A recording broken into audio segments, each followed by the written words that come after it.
ನಿಜವಾಗ್ಲೂ ನಿಮ್ಮಿಬ್ಬರ ಸಂಸಾರ ಶುರು ಆಗಿದ್ಯಾ?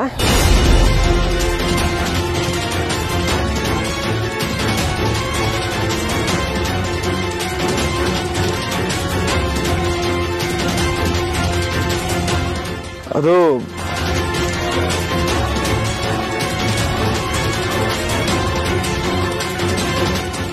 ಏನಮ್ಮ ನೀನು ಇಬ್ಬರು ನಿಲ್ಲಿಸ್ಕೊಂಡು ಈ ತರ ಪ್ರಶ್ನೆ ಕೇಳದ? ನನಗೆ ನಾಚಿಕೆ ಆಗತ್ತೆ. ತ್ರಿಶೂಲ್, ಹುಡುಗಾಟ ಸಾಕು. ನನ್ ಮಗ ಏನು ಅಂತ ನನಗೆ ಗೊತ್ತು. ಇವಳು ಮನೆ ಬಿಟ್ಟು ಹೋದಾಗ ನಾಚಿಕೆ ಬಿಟ್ಟು ಅವಳನ್ನ ನೋಡ್ಬೇಕು ಅಂತ ಕೇಳಿದ್ ಮನುಷ್ಯ ನೀನು. ಇವಾಗ ನಾನ್ ಕೇಳಿದ ಪ್ರಶ್ನೆ ನೀನ್ ನಾಚಿಕೆ ಆಗ್ತಿದ್ಯಾ? ಅದು ಹಾಗಲ್ಲಮ್ಮ. ಹಾಗೂ ಇಲ್ಲ ಹೀಗೂ ಇಲ್ಲ. ನನ್ ಪ್ರಶ್ನೆಗೆ ನೇರವಾದ ಉತ್ತರ ಬೇಕು. ಶಿವಾನಿ, ನೀನ್ ಹೇಳಮ್ಮ. ಶಿವಾನಿ, ನೀನೇನು ಅನ್ಕೋಬೇಡ. ಅಮ್ಮ ಈ ತರ ಸುಮ್ಮನೆ ತಮಾಷೆ ಮಾಡ್ತಾ ಇರ್ತಾರೆ ಅವಾಗ ಅವಾಗ. ನೀನು ಹೋಗು, ಪರವಾಗಿಲ್ಲ, ನಾನು ಉತ್ತರ ಕೊಟ್ಕೋತೀನಿ. ಯಾರು ಇಲ್ಲಿಂದ ಹೋಗೋ ಹಾಗಿಲ್ಲ. ಏನಮ್ಮ ನೀನು ಗಂಡ ಅಂತೀನಿ ಈ ತರ ನಿಲ್ಲಿಸ್ಕೊಂಡು ಪ್ರಶ್ನೆ ಕೇಳ್ತಾ ಇದ್ರೆ ನಮಗೆ ಮುಜುಗರ ಆಗತ್ತಿಲ್ವಾ? ನಿನ್ನೊಬ್ಬನ್ನೇ ಕೇಳಿದ್ರೆ ಸಭೆ ಬೆಳಿ ಉಳ್ಕೊಳಕ್ ನೋಡೋ ಮನುಷ್ಯ ನೀನು. ನಿಜ ಹೇಳೋ. ಅಮ್ಮ ಬಿಡಮ್ಮ. ಅಮ್ಮ ಬಿಡ್ತೀಯ ಈಗ?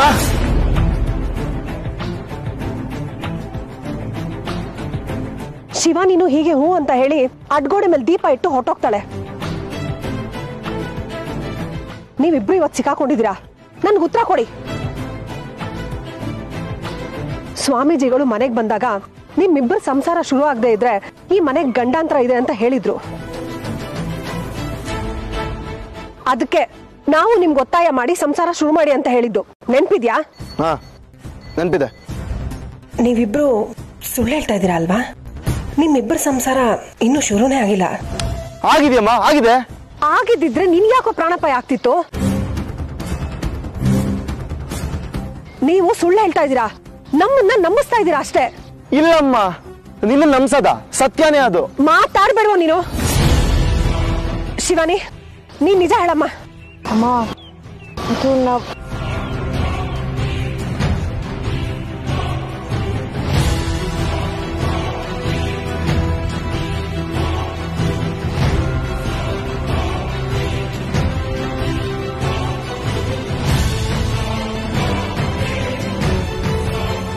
ಅಮ್ಮ, ಶಿವಾನಿನ್ ಕೇಳಿದ್ರು ಅವಳು ಅದನ್ನೇ ಹೇಳೋದು. ಆ ಮಾತು ಅವಳ ಬಾಯಿಂದಾನೆ ಬರ್ಲಿ ಕಣೋ. ಯಾಕೆ ಸುಮ್ನೆ ಇದ್ದಾಳೆ?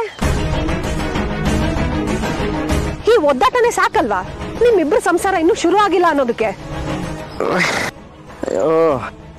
ಮಾತಾಡು ಶಿವಾನಿ, ಹೇಳಮ್ಮಂಗೆ ನಮ್ಮಿಬ್ರು ಸಂಸಾರ ಶುರು ಆಗಿದೆ ಅಲ್ವಾ? ಅಮ್ಮ, ನೀವು ಅನ್ಕೊಂಡಿರೋದು ಸುಳ್ಳು. ನಮ್ಮ ಸಂಸಾರ ನಿಜವಾಗ್ಲೂ ಶುರು ಆಗಿದೆ. ನಾನ್ ಅಂದ್ಕೊಂಡಿರೋದು ಸುಳ್ಳ ಅಥವಾ ನೀವಿಬ್ರು ಹೇಳ್ತಿರೋದು ಸುಳ್ಳ?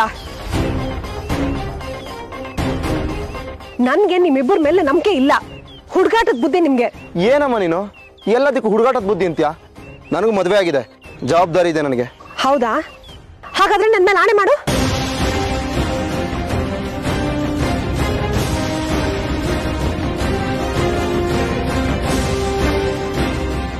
ಅದು ಇವ್ರು ಯಾಕೆ ಹೀಗೆ ಕೇಳ್ತಿದ್ದಾರೆ? ಈ ತ್ರಿಶೂಲ್ ಇವಾಗ ಏನ್ ಹೇಳ್ಬಿಡ್ತಾನೋ? ಅಯ್ಯೋ ಪರಮೇಶ್ವರ.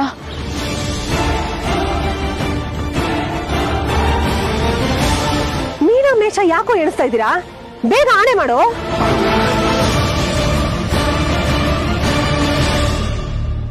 ಆಣೆ ಮಾಡಲ್ವಾ? ಸರಿ, ನಾನೇ ಮಾಡಿಸ್ಕೊಳ್ತೀನಿ.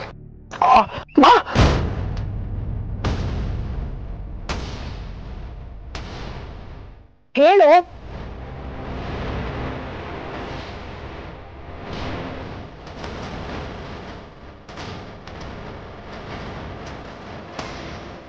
ಹೇಳು ತ್ರಿಶೂಲ್, ಸತ್ಯ ಹೇಳಿದ್ಯಾ ಅಲ್ವಾ? ಭಯ ಯಾಕೋ? ಭಯ ಏನಿಲ್ಲಮ್ಮ, ನಾನು ಹೇಳ್ತಾ ಇರೋದು ಸತ್ಯನೇ. ನಮ್ಮ ಸಂಸಾರ. ಅಮ್ಮ, ಏನಾಗಿದೆ ನಿಮ್ಗೆ? ಇಂಥ ವಿಷಯಕ್ಕೆ ಯಾರಾದ್ರೂ ಆಣೆ ಮಾಡಿಸ್ಕೋತಾರ? ಆಣೆ ಪ್ರಮಾಣ ಯಾರಿಗೂ ಒಳ್ಳೇದಲ್ಲ. ಸತ್ಯ ಆಗಿದ್ರೆ ಯಾರಿಗೂ ಏನೂ ಆಗಲ್ಲ. ನೀನ್ ಆಣೆ ಮಾಡು ತ್ರಿಶೂಲ್. ಅಮ್ಮ, ಇಬ್ರು ಹೇಳ್ತಾ ಇದೀವಲ್ಲ, ನಮ್ ಸಂಸಾರ ಶುರು ಆಗಿದೆ. ಮತ್ತೆ ಅದನ್ನೇ ಕೇಳ್ಬೇಡಿ. ನಿನ್ಗೂ ಗೊತ್ತಾಗೋದಿಲ್ವಾ ತ್ರಿಶೂಲ್?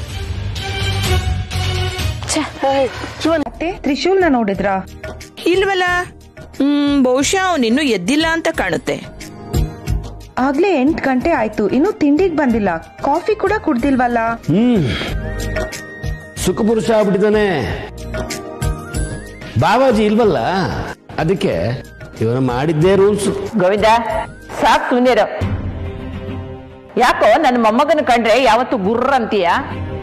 ಅವನ್ ಕಂಡ್ರೆ ನಿನಗೆ ದ್ವೇಷನಾ? ದ್ವೇಷ ಅಲ್ಲ, ಕಾಳಜಿ ಕಾಳಜಿ. ನಾಳೆ ಅವನು ದಾರಿ ತಪ್ಪಿದ ಮಗ ಅನ್ಸ್ಕೋಬಾರ್ದಲ್ಲ, ಅದಕ್ಕೆ. ಶಿವಾನಿ ಬಂದ್ಲು. ಶಿವಾನಿ, ತ್ರಿಶೂಲ್ ಇಷ್ಟೊತ್ತಾದ್ರೂ ಎದ್ದಿಲ್ವಾ? ಎಬ್ಸೋದಲ್ವಾ? ಅವನು ರೂಮಲ್ಲಿಲ್ಲ.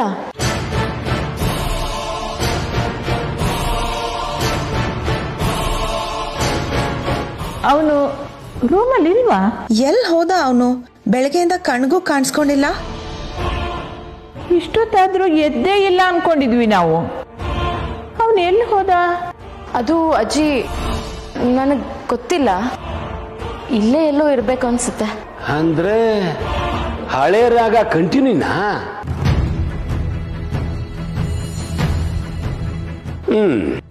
ಇಲ್ಲಿಗೆ ಈ ಕತೆ ಮುಗಿಯಿತು.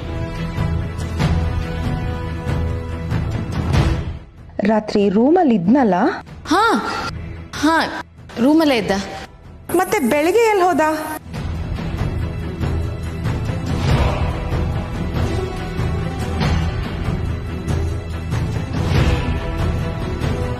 ಶಿವಾನಿ, ರಾತ್ರಿ ಏನಾದ್ರೂ ಜಗಳ? ಇಲ್ಲ ಆಗಿರಲ್ಲ, ಆದ್ರೂ ಸಣ್ಣ ಪುಟ್ಟ ಜಗಳ ಇದ್ದೇ ಇರುತ್ತಲ್ವಾ? ಅದು ಸಂಸಾರಕ್ಕೆ ಅಲಂಕಾರ ತರ ತಾನೆ, ಅದಕ್ಕೆ ಕೇಳ್ದೆ.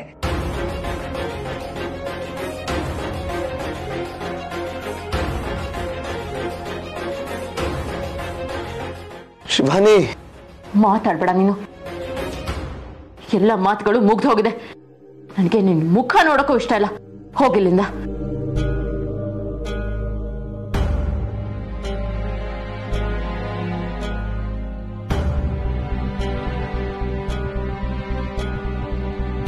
ಯಾಕಮ್ಮ ಶಿವಾನಿ, ಏನು ಮಾತಾಡ್ತಾ ಇಲ್ಲ? ಓ, ಎಲ್ರೂ ಹೀಗೆ ಕೇಳ್ತಾ ಇದ್ದಾರೆ ಅಂತನಾ? ಶಿವಾನಿ, ನೀನೇನು ಅನ್ಕೋಬೇಡ. ನನ್ನ ಮೊಮ್ಮಗ ಯಾವಾಗ್ಲೂ ಸ್ವಲ್ಪ ಹಾಗೆ. ಮದುವೆ ಆದ್ರೂ ಹುಡುಗಾಟನೇ ಹೋಗಿಲ್ಲ ಅವನಿಗಿನ್ನು. ಶಿವಾನಿ, ಅವನಂತೂ ಹೇಳಿದ ಮಾತು ಕೇಳಲ್ಲ. ನೀನಾದ್ರೂ ಅವನ ಬಗ್ಗೆ ಸ್ವಲ್ಪ ಗಮನ ಕೊಡಮ್ಮ. ಹೌದಮ್ಮ, ಈಗಾಗಲೇ ಅವನು ಸಾವಿನ ಮನೆ ಕದ ತಟ್ಟಿ ಬಂದಿದ್ದಾನೆ. ಅವನ ಕಡೆ ಸ್ವಲ್ಪ ನಿಗಾ ಇರ್ಲಿ. ನಿನ್ನ ಗಂಡನ ಸರಿಯಾಗಿ ನೋಡ್ಕೊಳಮ್ಮ. ಕೆಲವೊಂದ್ಸಲ ಗಂಡಸ್ರಿಂದ ಇಂಥ ತಪ್ಪ ಆಗ್ತಾ ಇರತ್ತೆ. ಅವ್ರ ಮೂಗ್ದಾರ ನಿನ್ ಕೈಯಲ್ಲಿ ಇರ್ಬೇಕು. ಅವನ 3 ಹೊತ್ತು ಮನೇಲಿ ಕೂರ್ಸು ಅಂತ ಅಲ್ಲ, ಆದ್ರೆ ಅವನು ಎಲ್ಲಿ ಹೋಗ್ತಾನೆ, ಏನ್ ಮಾಡ್ತಾನೆ ಅಂತ ತಿಳಿಸೋ ಅಷ್ಟು ಕಂಟ್ರೋಲ್ ಅಲ್ಲಿ ಇಟ್ಕೋ. ಏನಕ್ಕದು ಗಂಡಸರ ಮೇಲೆ ದೌರ್ಜನ್ಯನಾ? ಅದು ಹಾಗಲ್ಲ ಕಣೋ. ಗಂಡಸರಿಗೆ 100 ಚಿಂತೆ ಇರುತ್ತೆ. ಅದ್ರ ಮಧ್ಯ ಮನೆ ಸಂಸಾರ ಎಲ್ಲ ಮರ್ತೋಗ್ಬಿಡುತ್ತೆ. ಹಾಗಾಗ ಸ್ವಲ್ಪ ಚುರುಕು ಮುಟ್ಟಿಸ್ತಾ ಇರಬೇಕು. ಆಗ ಮನೆ ಕಡೆ ಗಮನ ಇರುತ್ತೆ. ಶಿವಾನಿ, ಅರ್ಥ ಆಯ್ತಾ?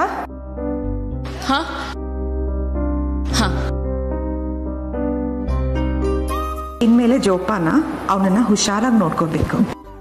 ಅವನ್ ಬರ್ತಾನೆ, ನಾವು ಟಿಫನ್ ಮಾಡೋಣ, ನಡೀರಿ.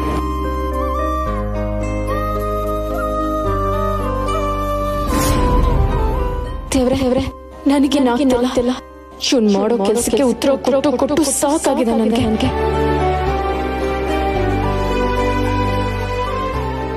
ಆದಿಶೇಷ ಒಬ್ಬನೇ ನಿಂತಿದ್ದಾನೆ ಅಂದ್ರೆ ಜಂಟಿ ಬದುಕಿಂದ ಒಂಟಿ ಬದುಕಿನ ಹಾದಿ ಶುರುವಾಗ್ತಿದೆ ಅನ್ಸ್ತಿದೆ. ಇದೇ ಸರಿಯಾದ ಸಮಯ. ಒಂಟಿಯಾಗಿರೋ ಆದಿಶೇಷನ ಗಂಟಾಗ್ಬೇಕು.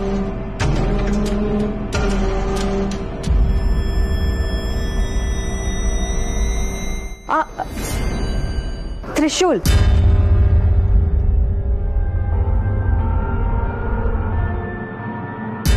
ನೀವೇನಿಲ್ಲಿ?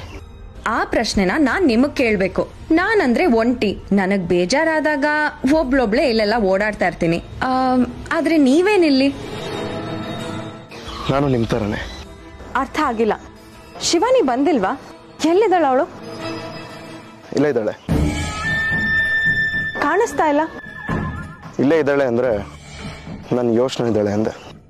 ನೀವು ತುಂಬಾ ಒಕ್ಟೊಕ್ಟಾಗಿ ಮಾತಾಡ್ತಾ ಇದ್ದೀರಾ. ಒಳಗಿರೋ ವಿಷಯ ಹಾಗೆ ಮಾತಾಡಿಸ್ತಿದ್ದೆ ಅಷ್ಟೇ. ಅಂಥದ್ದೇನಾಯ್ತು ಈಗ? ಏನಿಲ್ಲ ಬಿಡಿ. ಇವ್ನ್ ಯಾಕೆ ಈಗ ಆಡ್ತಾ ಇದ್ದಾನೆ? ನಿನ್ನೆ ಶಿವಾನಿ ಹೆಸರೇ ಎತ್ತಬೇಡಿ ಅಂದೋನು, ಇವಾಗ ಅವಳದೇ ಚಿಂತೆ ಮಾಡ್ತಾ ಇದ್ದಾನೆ. ಏನ್ ವಿಷಯ ಅಂತ ತಿಳ್ಕೋಬೇಕು. ತ್ರಿಶೂಲ್, ಏನಾಯ್ತು ಅಂತ ಹೇಳಿ. ಬೇಡ, ನಿಮಗದ್ರಿಂದ ಏನು ಉಪಯೋಗ ಇಲ್ಲ. ನನ್ನ ಒದ್ದಾಟ ನನಗೆ ಇರಲಿ. ನನ್ನ ಉಪಯೋಗಕ್ಕಲ್ಲ, ನಿಮ್ ಮನ್ಸಿನ ನೋವನ್ನ ಹೇಳ್ಕೊಂಡ್ರೆ ನಿಮ್ ಮನ್ಸು ಹಗ್ರ ಆಗುತ್ತೆ ಅಂತ. ನನ್ ಕಡೆಯಿಂದ ಅಪ್ಪಿ ತಪ್ಪಿ ಉತ್ತರ ಕೊಡಕ್ಕಾದ್ರೆ ನಿಮ್ಗೇನಾದ್ರೂ ಉಪಯೋಗ ಆಗ್ಬೋದೇನೋ. ಹೇಳಿ, ಏನಾಯ್ತು ಅಂತ. ಒಟ್ನಲ್ಲಿ ನೀವು ವಿಷಯ ಏನು ಅಂತ ತಿಳ್ಕೊಳ್ಳೋದೇ ಬಿಡೋದಿಲ್ಲ ಅನ್ಸುತ್ತೆ. ಸರಿ, ಹೇಳ್ತೀನಿ. ನಿಮ್ಗೆ ಗೊತ್ತಿದೆ ಅನ್ಕೊಂಡಿದ್ದೀನಿ ನಾನು ಶಿವಾನಿನ ಎಷ್ಟು ಪ್ರೀತಿಸ್ತಾ ಇದ್ದೀನಿ ಅಂತ.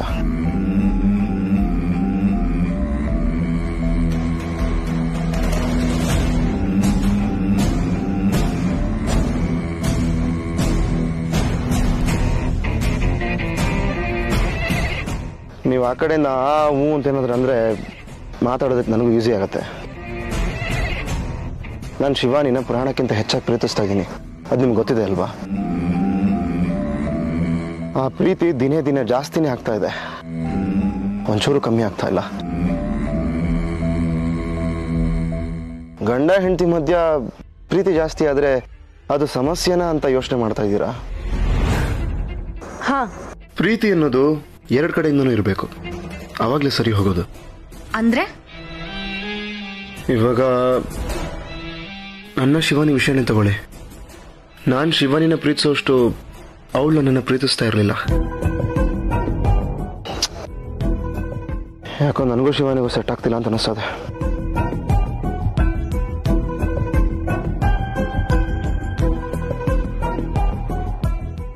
ಅಂದ್ರೆ ಇವಾಗ ಏನ್ ಮಾಡ್ಬೇಕು ಅನ್ಕೊಂಡಿದ್ದೀರಾ?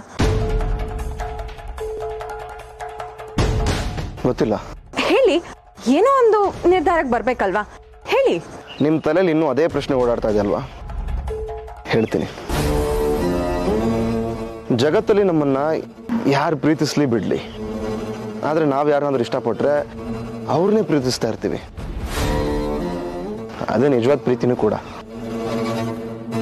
ನಾನಿವಾಗ ಅದನ್ನೇ ಮಾಡಬೇಕು ಅಂತ ಡಿಸೈಡ್ ಮಾಡ್ಕೊಂಡಿದ್ದೀನಿ. ಅಂದ್ರೆ ಮತ್ತೆ ಡೌಟಾ? ನೋಡಿ, ಶಿವಾನಿ ನನ್ನನ್ನು ಪ್ರೀತಿಸದೇ ಇದ್ರೂ ಪರವಾಗಿಲ್ಲ, ನಾನು ಮಾತ್ರ ಅವಳನ್ನೇ ಪ್ರೀತಿಸೋದು, ಅವಳ ಜೊತೆಗೆ ಬಾಳೋದು.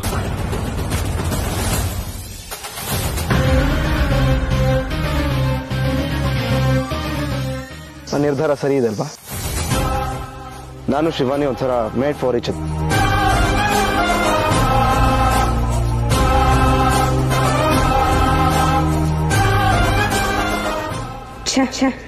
ಆದಿಶೇಷ ಮತ್ತೆ ಮನಸ್ಸು ಬದಲಾಯಿಸ್ಬಿಟ್ನಾ? ಆ ಶಿವಾನಿ ಇವನಿಗೆ ಅದೆಷ್ಟು ಮೋಡಿ ಮಾಡಿದಾಳೋ. ಇನ್ನು ನಾನ್ ಸುಮ್ಮನೆ ಇರೋದ್ರಲ್ಲಿ ಅರ್ಥ ಇಲ್ಲ. ನನ್ ಶಕ್ತಿಗೆ ಕೆಲ್ಸ ಕೊಡ್ಲೇಬೇಕು. ಆದಿಶೇಷ, ನಿನ್ನ ನಾನು ಪಡ್ಕೊಂಡೇ ತೀರ್ತೀನಿ. ನೋಡ್ತಾ ಇರು. ಇವತ್ತಿನ ರಾಶಿ ಭವಿಷ್ಯವನ್ನ ಓದೋಣ.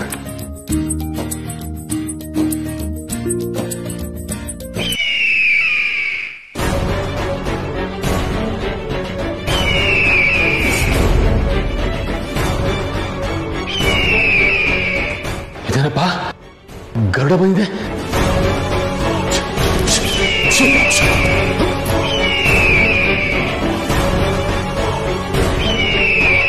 ಇದೇನ್ ಮನೇನ ಜೂನ?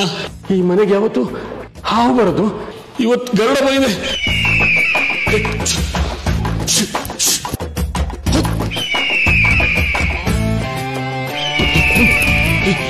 ಅಕ್ಕ, ಅತ್ತೆ,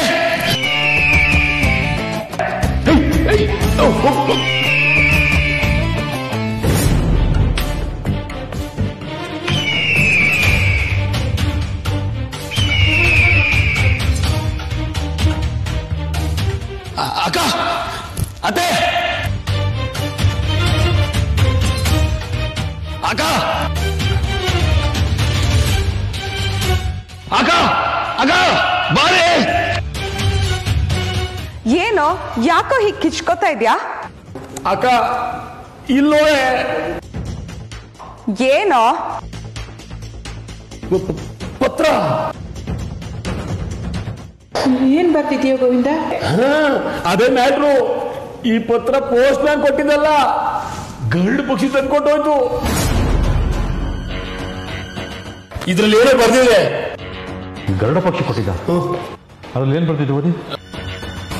ಗೋವಿಂದ ಓದು ಓದು.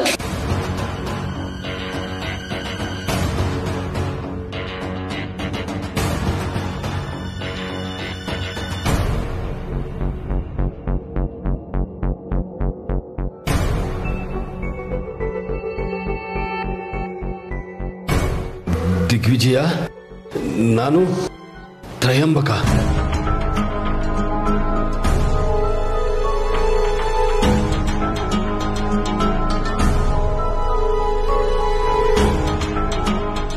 ಇಷ್ಟು ದಿನ ನಾನು ಇರಲಿಲ್ಲ, ಈಗ ಬಂದಿದ್ದೀನಿ.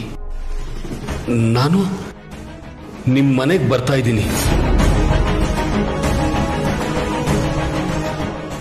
ನಿನಗೆ ರಹಸ್ಯವಾದ ಒಂದು ವಿಚಾರ ಹೇಳೋದಿದೆ.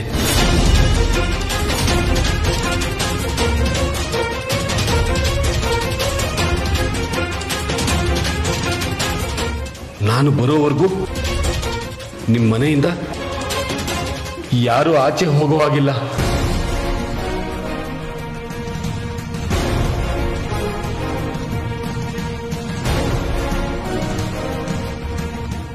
ನಾನು ಆದಷ್ಟು ಬೇಗ ನಿಮ್ಮ ಮನೆಗೆ ಬರ್ತೀನಿ. ಈ ಮನೆ ಸುತ್ತ ನನ್ನ ಕಾವಲಿದೆ. ನೀವ್ಯಾರು ಭಯ ಪಡಬೇಡಿ.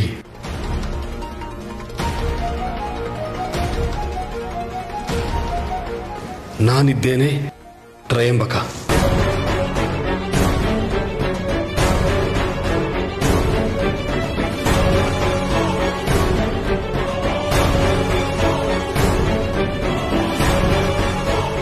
ಅಯ್ಯೋ, ಇದೇನಿದು? ಹೀಗ್ ಪತ್ರ ಕಳ್ಸಿದಾರಲ್ಲ? ಎಲ್ಲ ಮುಗೀತು. ಇನ್ಮೇಲಾದ್ರೂ ನೆಮ್ಮದಿಯಾಗಿರ್ಬೋದು ಅನ್ನೋವಾಗ ಗುರುಗಳು ಹೀಗೆ ಹೇಳ್ಬಿಟ್ರಲ್ಲ. ಅಯ್ಯೋ ದೇವ್ರೆ, ಏನಪ್ಪ ಇದು?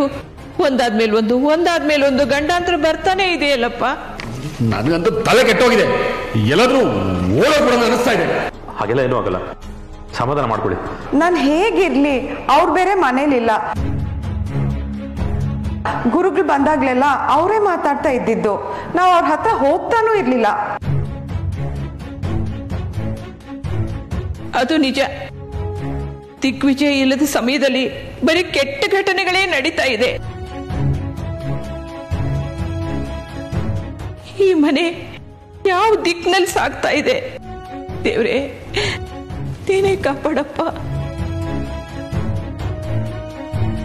ಗುರುಗಳು ಇದ್ದಕ್ಕಿದ್ದಾಗೆ ಬಂದಿದ್ದಾರೆ ಅಂದ್ರೆ ಏನೋ ದೊಡ್ಡ ವಿಷಯ ಇರುತ್ತೆ.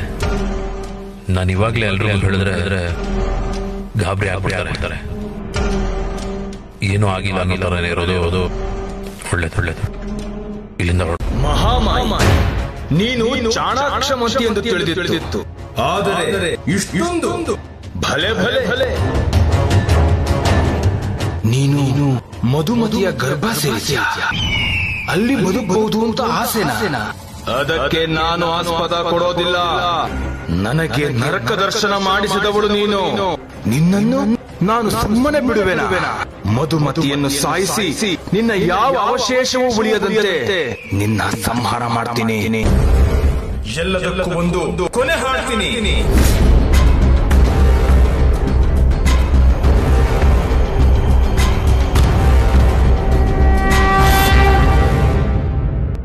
ನಿಲ್ಲು. ನನ್ನ ಅಪ್ಪಣೆ ಇಲ್ಲದೆ ನೀನೆಲ್ಲೂ ಹೋಗೋ ಹಾಗಿಲ್ಲ. ಯಾರು ನೀನು? ಕಾಲಗರ್ಭದಲ್ಲಿ ದಿಗ್ಬಂಧನವಾಗಿದ್ದ ನಿನ್ನನ್ನು ರಕ್ಷಿಸಿದವಳು. ಓಹೋ, ಅದು ನೀನಾ? ನಿದ್ರಾವಸ್ಥೆಯಲ್ಲಿದ್ದ ನನಗೆ ಯಾರೋ ಬಡಿದೆಬ್ಬಿಸಿದಂತೆ ಅರಿವಾಯಿತು. ಅದು ನಿನ್ನ ಶಕ್ತಿ ಎಂದು ನನಗೆ ತಿಳಿಯಲಿಲ್ಲ. ಯಾರು ನೀನು ನನ್ನನ್ನು ಏಕೆ ರಕ್ಷಿಸಿದೆ? ವಿಷಯ ಇದೆ, ತಾಳ್ಮೆ ಇರ್ಲಿ. ನನಗೆ ತಾಳ್ಮೆಯ ಪಾಠ ಮಾಡಬೇಡ. ನನ್ನ ಬಗ್ಗೆ ತಿಳಿಯದೆ ನೀನು ಮಾತನಾಡುತ್ತಿರುವೆ. ನೀನು ಯಾರು? ನಾಗಲೋಕದವಳು.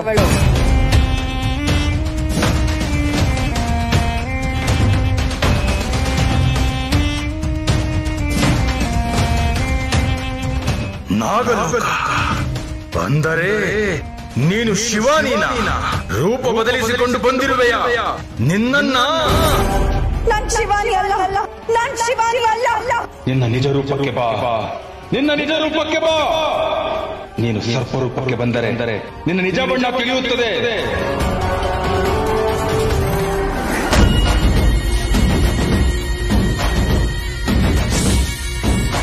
ನೀನು ಶಿವಾನಿ ಅಲ್ಲ, ಸರ್ಪದ ಬಣ್ಣ ಬೇರೆನೇ ಇದೆ. ಈಗ್ಲಾಗ್ಲೂ ಗೊತ್ತಾಯ್ತಾ? ನೀನು ಶಿವಾನಿ ಅಲ್ಲದಿರಬಹುದು. ಶಿವಾನಿಯ ಸಹಾಯಕ್ಕೆಲ್ಲವೇ ನಾನು ನಾಗಲೋಕದವರನ್ನು ಸುಮ್ಮನೆ ಬಿಡುವುದಿಲ್ಲ.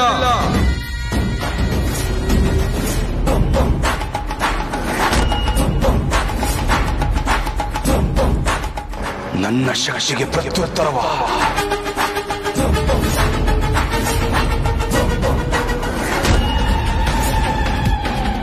ನೋಡು, ದುಡುಕಿ ತಪ್ಪು ಮಾಡ್ಬೇಡ. ನಿನ್ನ ರಕ್ಷಿಸಿದ್ದು ನನಗೆ ಸಹಾಯ ಆಗ್ಲಿ ಅಂತ. ನನಗೆ ಸಹಾಯ ಮಾಡದ್ ಬಿಟ್ಟು ನನ್ನ ಮೇಲೆ ದ್ವೇಷ ಕಟ್ಕೊಂಡ್ರೆ ಪರಿಣಾಮ ಬೇರೆನೆ ಆಗುತ್ತೆ. ನಿನಗೆ ನನ್ನಿಂದ ಅದೇನು ಸಹಾಯ ಆಗಬೇಕೆಂಬುದು ನನಗೆ ಗೊತ್ತಿದ್ಯಾ? ಏನು? ನಿನಗೆ ನಾಗಮಣಿ ಬೇಕು ತಾನೆ? ಅದನ್ನು ನನ್ನಿಂದ ಪಡೆಯಲು ನನ್ನನ್ನು ಇಲ್ಲಿಗೆ ಕರೆಸಿದ್ದೀಯಾ? ನೀನು ಶಿವಾನಿಯ ಕಡೆಯವಳು. ನಿನ್ನ ಉದ್ದೇಶವೆಲ್ಲವೂ ನನಗೆ ತಿಳಿದಿದೆ. ನಾನು ಶಿವಾನಿ ಕಡೆಯವಳಲ್ಲ. ನನ್ ಮಾತು ಕೇಳು. ಅಸಾಧ್ಯ. ನಾನು ಯಾರ ಮಾತನ್ನು ಕೇಳುವುದಿಲ್ಲ. ನನ್ನ ಗುರಿ, ನನ್ನ ದಾರಿ ಸ್ಪಷ್ಟವಾಗಿದೆ. ನೀನು ಅಂದುಕೊಂಡಂತೆ ನಾನು ಯಾವುದೋ ಭಸ್ಮದಿಂದಲೋ ಇನ್ಯಾವುದೋ ಶಕ್ತಿಯಿಂದಲೋ ಸೃಷ್ಟಿಯಾದ ರಾಕ್ಷಸನಲ್ಲ. 100 ರಾಕ್ಷಸರನ್ನ ಸೃಷ್ಟಿ ಮಾಡುವ ಶಕ್ತಿ ಇರುವವನು ಈ ತ್ರಯಂಬಕ. ನನ್ನ ಬಗ್ಗೆ ಮೊದಲು ತಿಳಿದುಕೋ. ನನ್ನನ್ನು ಸುಮ್ಮನೆ ಕೆಣಕಬೇಡ. ನೀನ್ ಯಾವುದೇ ಕಾರಣಕ್ಕೂ ಇಲ್ಲಿಂದ ಹೋಗೋ ಹಾಗಿಲ್ಲ. ಇದು ನನ್ನ ಆಜ್ಞೆ. ನನ್ನ ತಾಳ್ಮೆಯ ಪರೀಕ್ಷೆ ಮಾಡಬೇಡ. ಇಲ್ಲ ಅಂದ್ರೆ ಏನ್ ಮಾಡ್ತೀಯ?